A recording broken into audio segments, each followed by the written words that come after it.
Alright, welcome back to the SuperCoach Enough channel. In today's video, we're looking at the round 15 review for NRL SuperCoach. And as you can see, a pretty good week for me with 1,426, which was inside the top 10,000 rank for the round. And I guess a big achievement for the season overall, we're finally inside the top 10,000. Not only that, we've rocketed up into the top 5%. So with a round change of about 2,800. So I guess the thing is, it could have even been better. Like if we had to pull the trigger on another move, but we'll take what we can get. So the Colonel giving me the 3 from 3. Thanks for coming. So Harry Grant at the top with 123. So a massive effort from him. Bounce back from what was a poor performance post Origin. Obviously, we won't have access to him this week, but that's okay. We're happy to hold Harry Grant. Reece Robson. So the Cowboys are on the bye this week, and I guess with the required reshuffle, he's found his way into the New South Wales team. So congratulations to Reece. But unfortunately, he leaves us without a hooker this week. So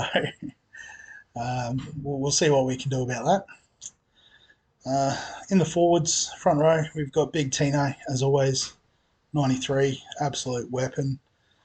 Joe Tarpey with a 49, which is a little bit disappointing for Joey, but he's got the bye this week to refresh and go again. Payne Haas with the 95, so obviously, the two big hitters that are going to start most of the games. Just Payne had a slightly later game this week, so he was on the bench. And Harry Edwards with the 35, so was playing the sort of more ball playing lock type role. Probably didn't take as many runs as we'd like, but it wasn't the best day for the Dogs anyway, so we won't worry about that. In the second row, we got Nikora with 55.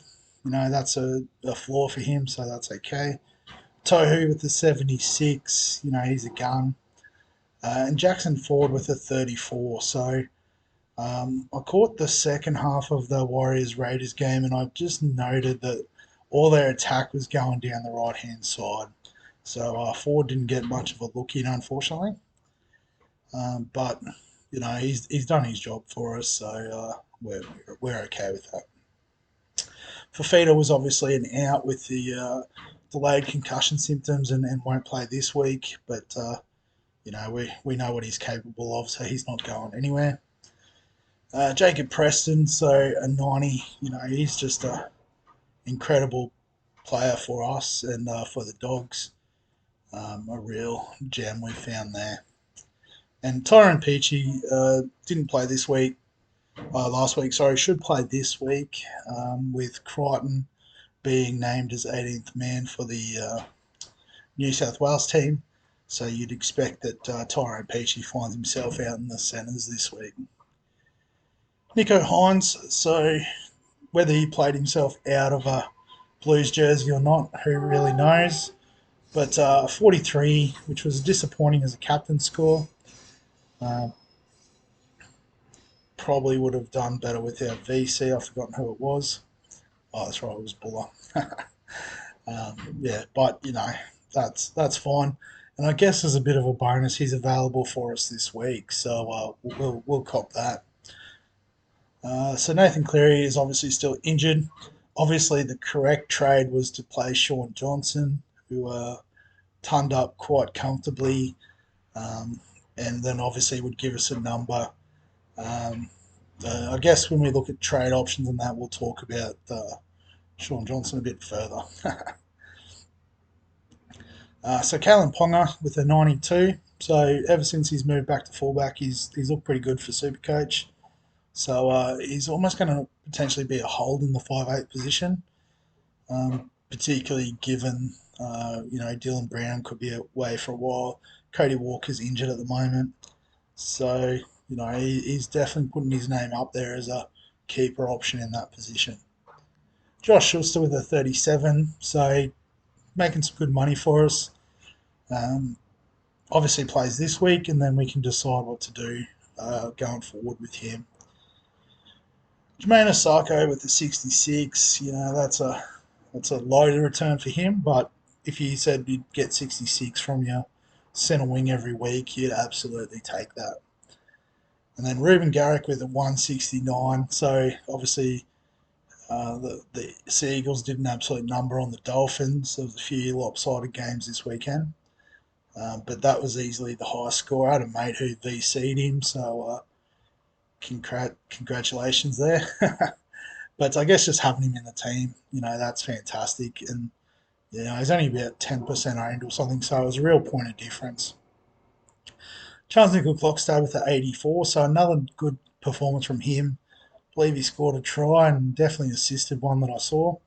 So, like we've talked about, big work rate. He's finally getting the returns that we want.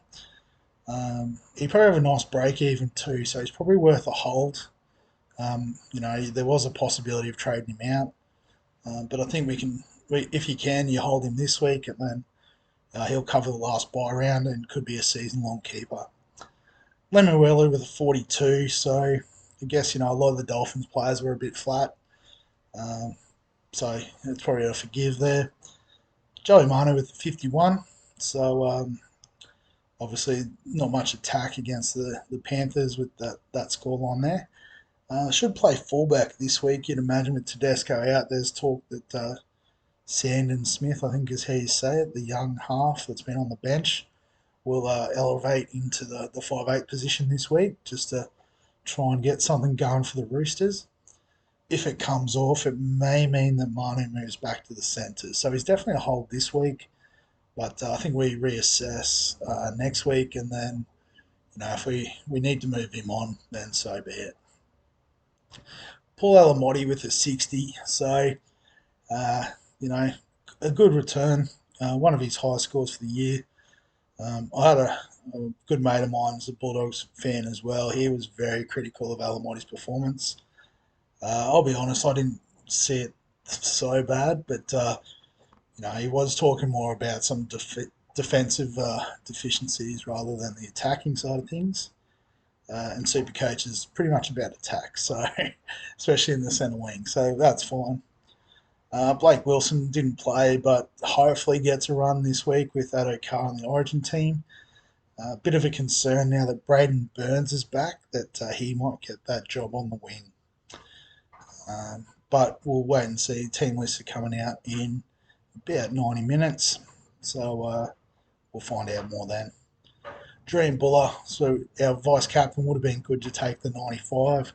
Probably, a bit greedy going after Hines, but it is what it is. It only cost us, 50 points in the end. The Sean Johnson non-trade cost us more, so that's fine. Tommy Turbo, 126. So I did get a comment about why I went for Turbo in the video last week, and this is basically why. He's an absolute weapon. And when things go his way, he scores points. So I guess in terms of how we shape up this week, the plan was to have Robson, but obviously we don't have him anymore. Got Harry Edwards as our only front rower available. We've got Presto and Peach should play.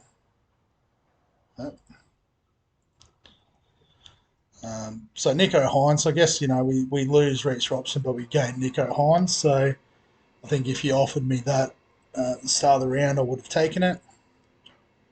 The three centre wings, let's swap them around. Wilson. And so we don't have Turbo, we don't have Tohu.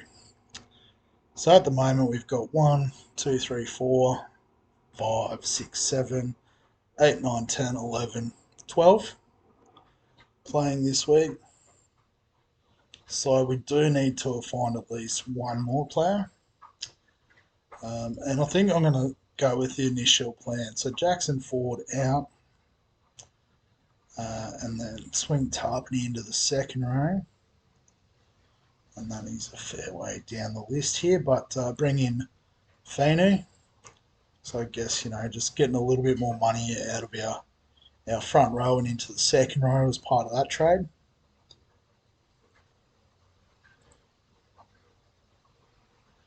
And so now we've got, with that extra player at the back there, we've now got ourselves 13 for the week. But I think we can potentially go a bit harder here. So what I'm thinking is Reece Robson out and bring in Reid Marnie. So he might not necessarily have bottomed out in price, but at 430k, he still represents really good value. We'll play this bye round and round 19, which is really nice. So we can complete that trade. But the other trade that I'm tossing up to try and generate some extra points is Cleary out and Matt Burton in now that he's not named in the side. So the issue, I guess, with this trade is it leaves us in a situation where Hines and Burton are unavailable next week. So we don't have a halfback. But what I'm thinking is Tyrone Peachey will probably have done his job for us by then. So I can trade him out, and slide Schuster, Burton around, and then bring in Sean Johnson next week. So we will have a halfback next week. And I think just having Burton, particularly being able to swing back and forth there is quite nice. As the freight train goes past, apologies if that's coming through the microphone. But yeah, just having that flexibility there with Matt Burton means, we've got a number this week, and ever since he's moved to the 7 jumper, he's definitely improved his output. So, where we sort of once thought we had 3 options with Munster, Cody Walker, and Dylan Brown. Obviously, we don't have Dylan Brown anymore, but I think we've got Burton and maybe even Ponga now that they're playing outside of the 6 jumper, getting a bit more involved, respectively, at halfback, halfback and fullback. That's just creating a couple more potential pod plays in that 5/8 position. So if we complete those trades, we can slap the reserve on him. So now we've got a situation where we've got 15 available this week. Obviously, we only get the best 13 scores, but that can cover, for example, say Blake Wilson doesn't get a game. Someone like a Braden Burns comes into the side where we've still got 14. Someone like a Finu gets a 33 again. That might be the score that drops off. So yeah, it just gives us a bit more padding for this particular round. So I guess obviously the issue is looking at round 17 because we're pretty heavy on the teams on the bye there. So we've got Marnie, Edwards, Nikora, Preston, Burton, Hines, Alamotti, Wilson, and Buller. So we've got 9 players on the bye next week. So we will have to do some trades. Like I said, we'll trade someone like a Peachy because I don't think he'll get a game. We might have to look at maybe finally cashing in on Alamotti. We do have a nice sort of cushion of cash there that we can do some stuff with. So that's probably the only issue with looking at bringing in Burton and Marnie is it doesn't help us with round 17. But I think we can cover and trade our way out of trouble there. It will depend on a few of the Origin players backing up, maybe like a Tommy Turbo and such, but we'll take that risk. So that's, I guess, the trades initially for this week. In terms of the VC and C, Hines against the Bulldogs at Shark Park. Point to prove, he's the obvious captain option, so I think we'll leave that. And with the VC, I'm actually thinking about going to Kalen Ponga. So, the Roosters are a bit down on form at the moment. No Tedesco, their captain, and probably, their best player. Obviously, Joe Marnie going fullback's nice, and we're glad we've got him in the team. But potentially, I think he's the one that could pop off out of all of them this week. Yeah, so that's, I guess, the team and how it's shaping up. So we've covered round 17, I guess, just covering round 19 real quick.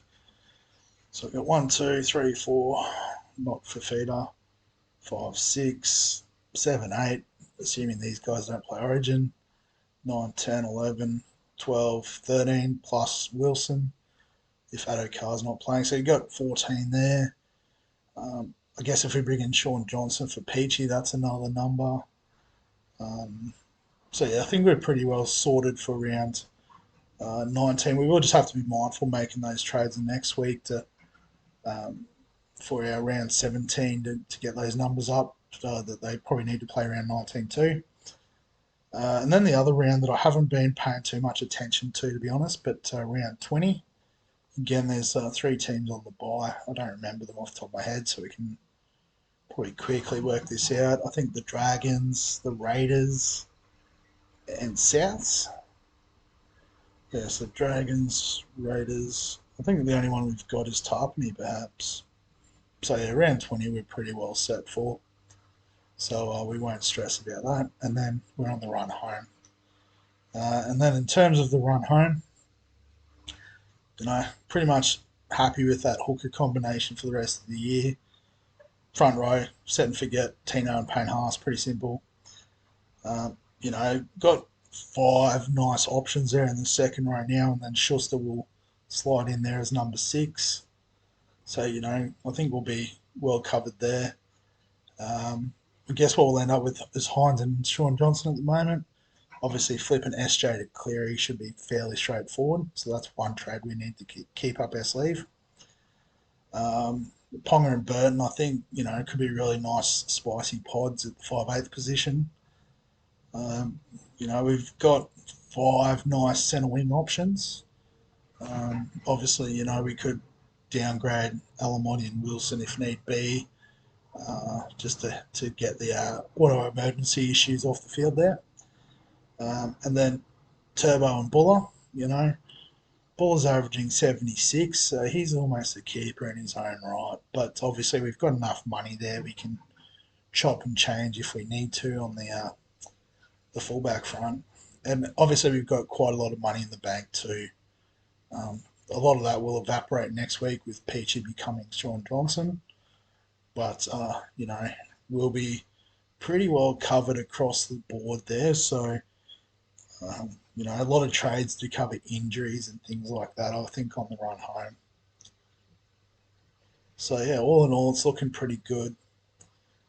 I guess the issue with that is I think a lot of other people are looking really good too. So, yeah. But I guess, we can dive into that after the origin period. At the moment, it's just about making sure we're keeping pace and then, try to make a bit of a run late. But we'll wrap the review video up there. If you've got any thoughts about the team, let me know in the comment section. If you've got any questions about your team, they can go in there as well. If you're enjoying the content, as always, please like the video, subscribe to the channel so that, everyone else gets a good look at it as well. And other than that, I'll catch you in the next one.